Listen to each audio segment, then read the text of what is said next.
두 번째, 이게 또 이 한 뉴스 중에 한 뉴스인데요. 양정숙 이번에 15번을 받아가지고 비례로 당선된 아줌마죠.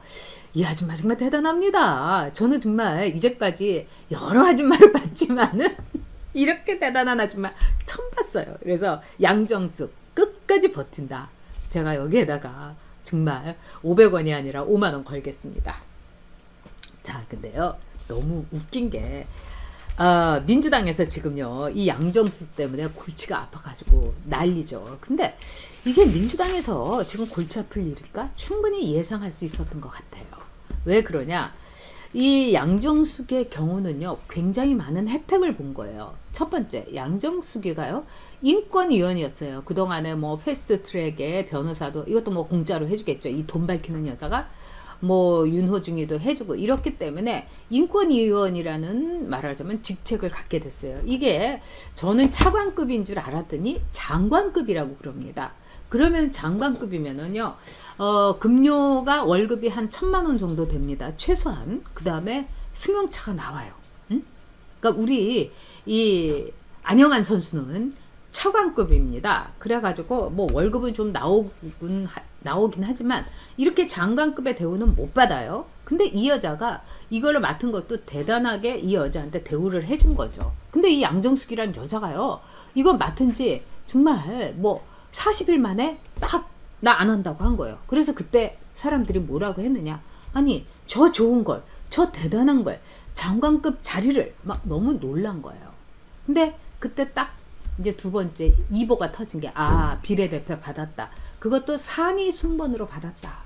그러면 비례대표 상위 순번에 대해서 약속할 수 있는 사람이 누구겠습니까?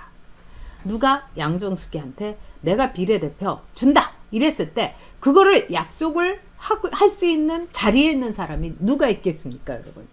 제가 보기에는 그 얘기를 확실하게 할 수 있는 사람은 한 3명밖에 없습니다.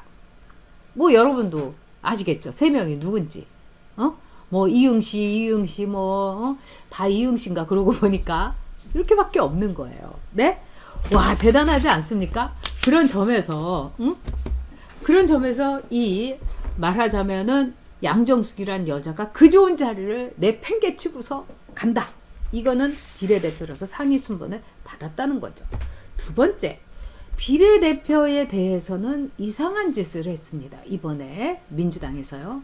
워낙에 뭐 김의겸이도 그렇고 뭐 문제가 부동산으로 하도 많아갖고 어떤 일이 있었습니까?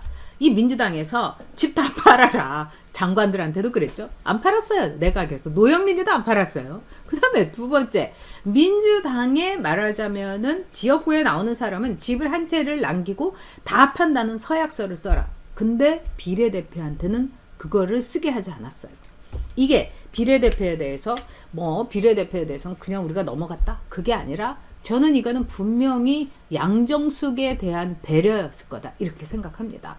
사실은 비례대표는 아무것도 아니에요. 이 지역구에서 살아온 자기의 힘으로 하나하나 한 표 한 표 주워가지고 당선을 한 사람들의 저력이 있어요. 근데 비례대표는 그냥 어떻게 보면은 이제 묻어가는 거죠.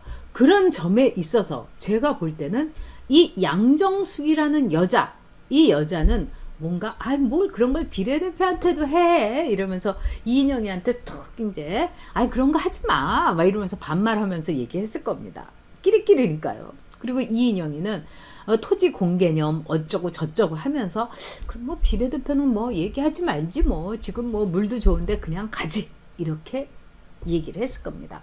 그러니까 이 여자는 토지 공개념 하다못해 뭐 다주택 무슨 이 투기 뭐 이런 거 부동산 투기를 떠나 가지고 토지 공개념까지 얘기하는 이 친공산당인 더불어민주당에서 엄청난 이 특혜라고 할까요? 엄청난 사익길을 이제 간 거죠.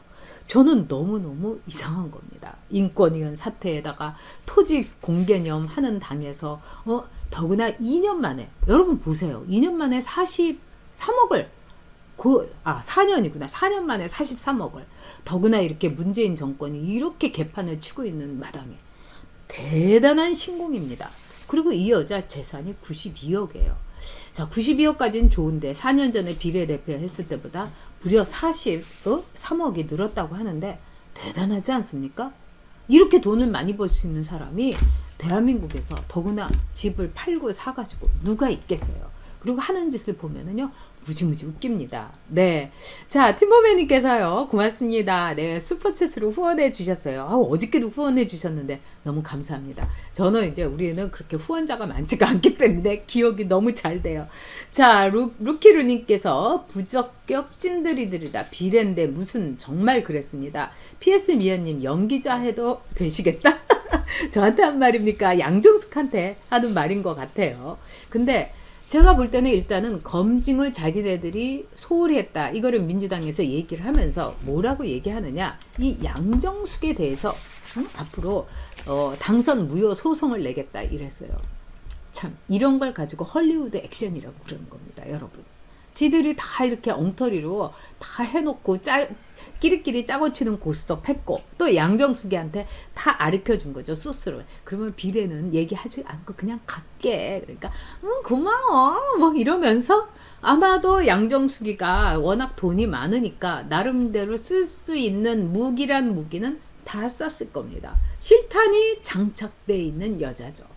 여러분 민주당 안에서 이렇게 보면은 제가 많은 기자들한테도 들었고 그러면 민주당 의원들 제가 이제 이 의원 목욕탕이라든가 이런 데서 이렇게 보면요.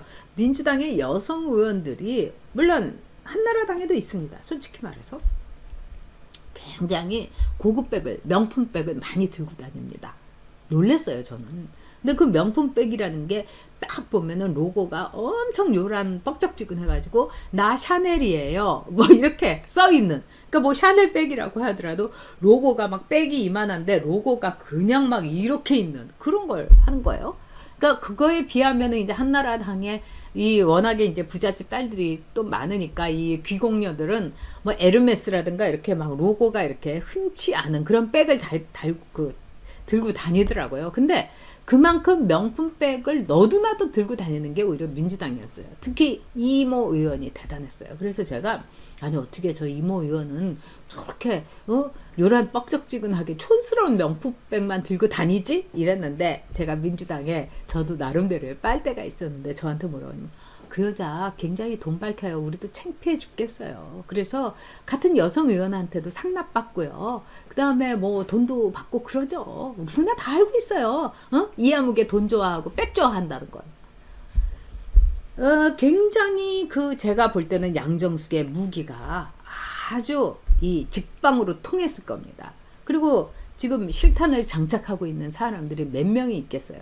이번에 실탄을 장착한 거라고 볼 수 있는 기업인 출신들 싸그리 공천받았어요. 그리고 이번에 여러분 전라도 쪽에서 호남에서 공천받은 민주당 사람들 보세요. 친문들 많이 받았습니다. 그리고 두 번째로는 꽤 돈이 있는 사람들. 그러니까 왜 나는 돈 한 푼 없어요. 나는 빚이 많아요. 미연님 그러셨어요. 네, 그런 사람들이 말하자면 공천을 받은 게 아니라 친문이라고 하더라도 일종의 실탄이 많이 장착돼 있는 이게 있는 사람들이 받았어요.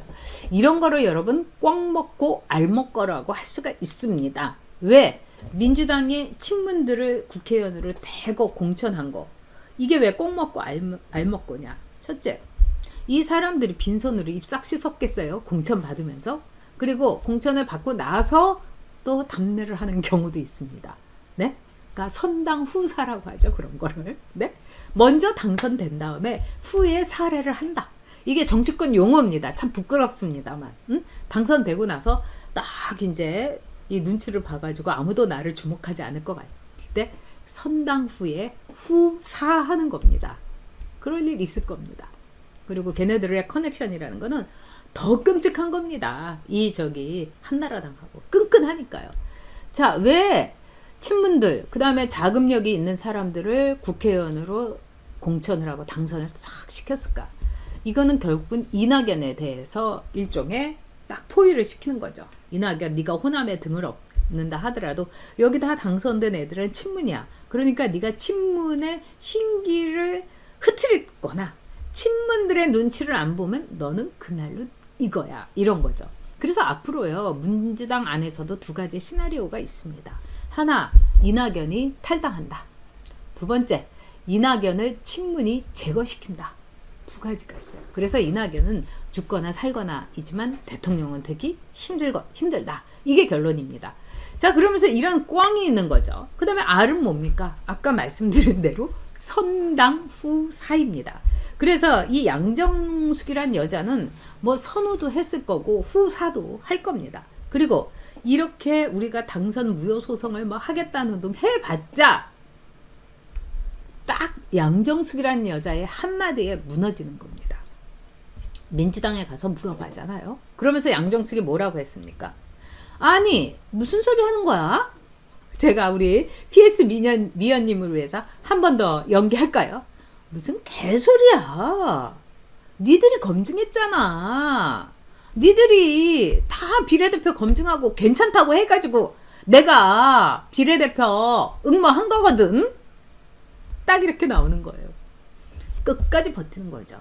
어떻게 내가 이 배지 사는데 돈을 얼마나 들였는데 나는 선당후사가 아니라 선우도 했고 후사도 하는 여자야. 그러면서 이 무슨 당선 무효 소송을 한다 하더라도 이런 거는 유례가 없는 겁니다, 여러분. 그렇기 때문에 당선 무효 소송이 굉장히 오래 끌 수가 있어요. 그리고 이 변호사 아닙니까? 그리고 이 여자 판사였던 여자고 남편이 또 부장판사예요.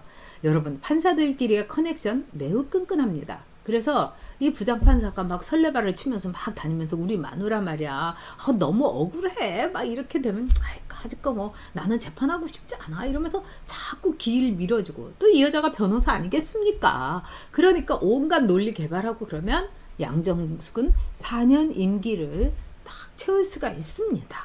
그 다음에 두 가지, 지금 양정숙에 대해서 막 미운 척, 싫은 척, 뭐 혐오하는 척, 극혐하는 척 하는 게 민주당 수뇌부죠. 이거 여러분 오래 못 갑니다. 자, 한 표라도 아쉬울 수가 있는 거 아니겠습니까? 뭐 개헌을 한다거나 뭐 이럴 때는 지금 민주당으로서는 자리 하나를 날린 거예요. 제명을 시켜가지고. 그렇지만은 표가 있을 때는 정숙이 우리 마음 알지? 응? 내가 말이야 그렇게 봐줬잖아. 응? 근데 여론이 그러니까 어쩔 수 없었던 거야. 이번에 투표 좀 부탁해 이러면서 같이 이제 데리고 다니기 시작을 하면요, 어느 날 참 한 임기 3년차쯤 되면은 슬그머니 이제 입당도 시켜주고 그렇게 될 겁니다. 그렇기 때문에 여러분, 양정숙은요 끝까지 버티는 거예요.